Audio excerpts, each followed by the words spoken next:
Eh bien, cher frère, jeune fille, je te le dis, lève-toi. C'est l'une des 3 personnes que Jésus va faire revenir à la vie.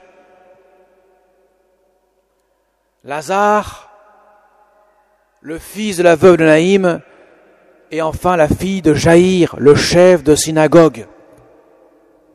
Elle avait 12 ans.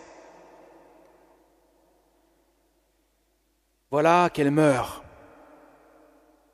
Et pendant le chemin, Jésus lui redonne la vie. Elle dort. Mais au cours du chemin, il y a cette vieille dame de 12 ans, qui depuis 12 ans, qui est malade, qui vit une hémorragie. Elle perd son sang. Personne ne peut la guérir. Les nombreux médecins n'ont pas de solution.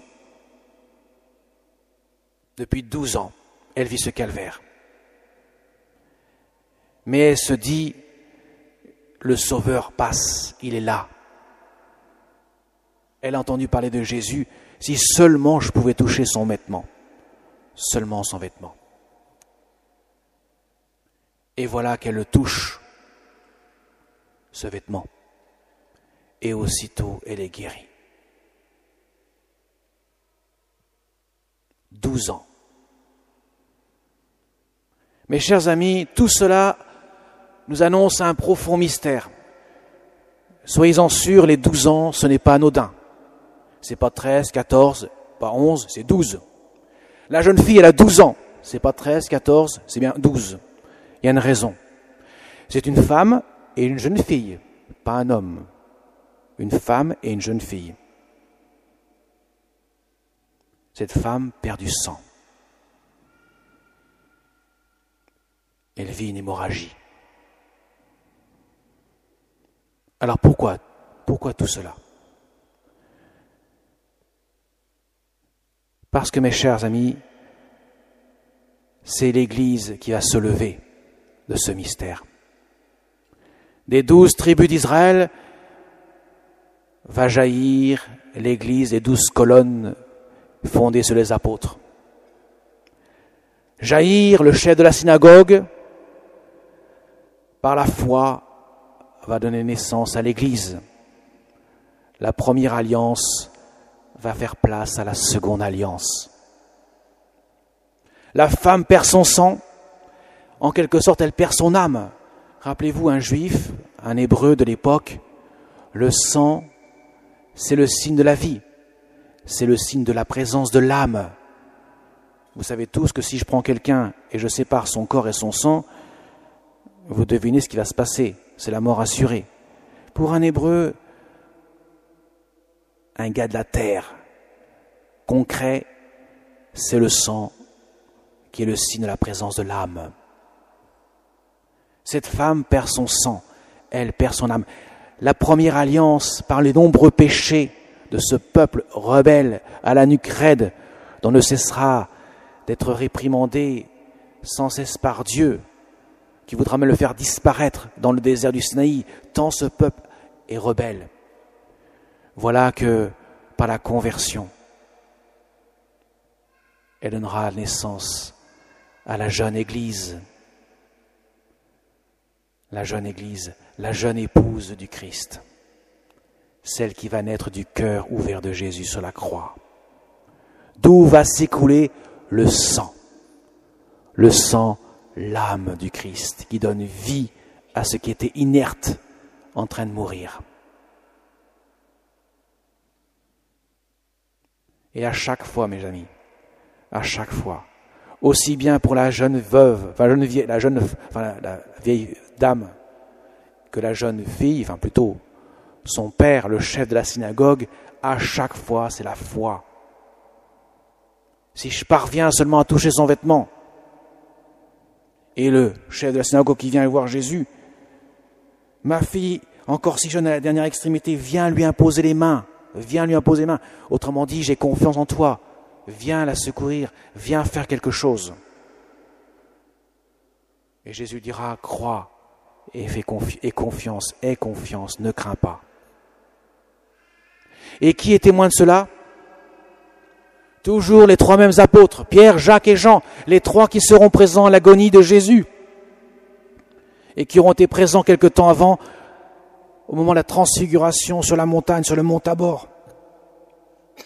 Autrement dit, ceux qui sont témoins de l'intimité du Christ qui verse son sang, qui donne son sang, qui transpire son sang, mais qui verront en avant-goût de la résurrection, de la vie éternelle.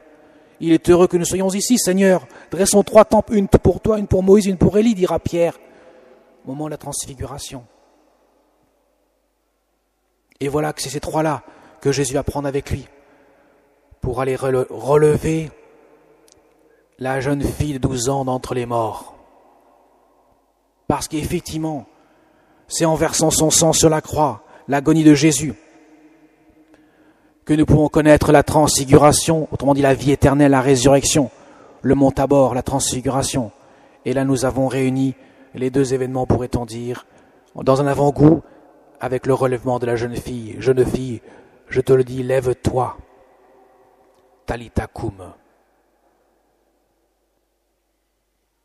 Voyez, mes chers amis, c'est l'annonce de la puissance du Seigneur. En donnant son sang, en versant son sang sur la croix, en donnant sa vie. Parce que le sang, comme c'est le siège de l'âme, c'est là où la vie est présente. Autrement dit, c'est en versant son sang, il donne sa vie. Il donne ce qui fait vivre au peuple en l'agonie. Et voilà que cette jeune fille va se relever. Voilà que la résurrection est annoncée. Voilà que Jésus est porteur de ce message au monde entier. Il nous faut garder la confiance, mes chers amis. Jésus vient nous sauver. Il vient nous prendre par la main. Il vient à notre rencontre. À chacun d'entre nous, il nous dit, n'aie pas peur, ne crains rien, aie confiance. Même quand tu agonises, même quand tu ne vois pas le bout du chemin, même quand tu perds ton sang, si je parviens seulement à toucher son vêtement. Et au chef de la synagogue, ne crains rien. Ta fille est morte, mais elle va se relever. Je viens la relever d'entre les morts. Jésus nous dit ce matin à chacun d'entre nous, tu souffres, mon ami, ne crains pas, je suis là, je vais te relever. Aie confiance. Jésus vient à notre secours. Même si nous ne voyons pas la fin de notre calvaire, de notre épreuve, de nos souffrances sur terre, Jésus est à l'œuvre, il est là, il est en chemin, il vient nous relever d'entre les morts. C'est un message d'espérance que le Seigneur nous porte. Et ce grand saint que nous fêtons aujourd'hui, Saint Mexan, il est venu en cette terre du Poitou, lui qui vient d'Agde, du sud de la France. Il a traversé la France pour venir à l'école d'un Saint Hilaire, grand saint de la Gaule de l'époque. Et voilà qu'il a entendu parler de cet Agapite, ce petit moine, qui avait une réputation de sainteté.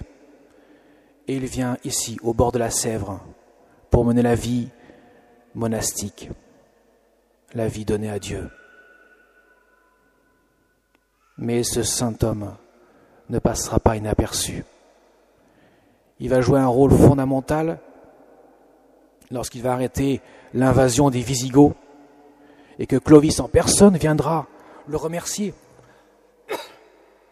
Quand vous sortirez de l'abbatiale, vous pourrez regarder le clocher et vous verrez autour des abassons du clocher, il y a une statue. C'est la statue de Clovis, parce que Clovis est venu ici le remercier en personne d'avoir arrêté les Visigoths. Pourquoi il les a arrêtés? Il répandait le sang dans cette terre.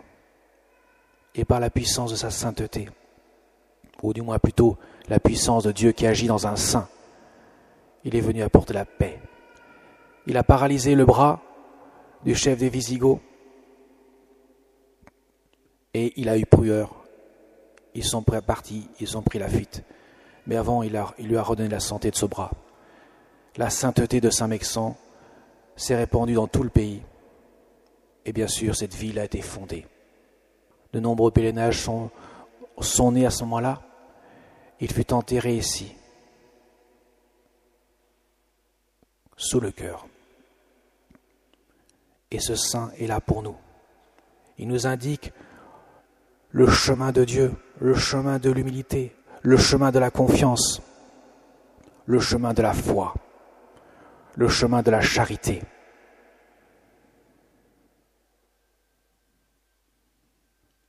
Il vient à notre rencontre, le Seigneur. Il nous envoie des témoins sur notre route pour que nous puissions aussi les suivre. Demandons aussi, par l'intercession du cœur immaculé de Marie, que nous puissions nous aussi accueillir la vie du Seigneur qui vient à notre rencontre. Jésus nous parle, il nous invite à la confiance, à la douceur de son amour. Il ne se laisse pas influencer par les ricanements de ceux qui se moquent de lui. Non, il vient à nous. Demandons, Seigneur, que nous puissions sans cesse ouvrir notre cœur, garder confiance et que les paroles qu'il dit aux uns et aux autres puissent résonner dans notre cœur. Amen.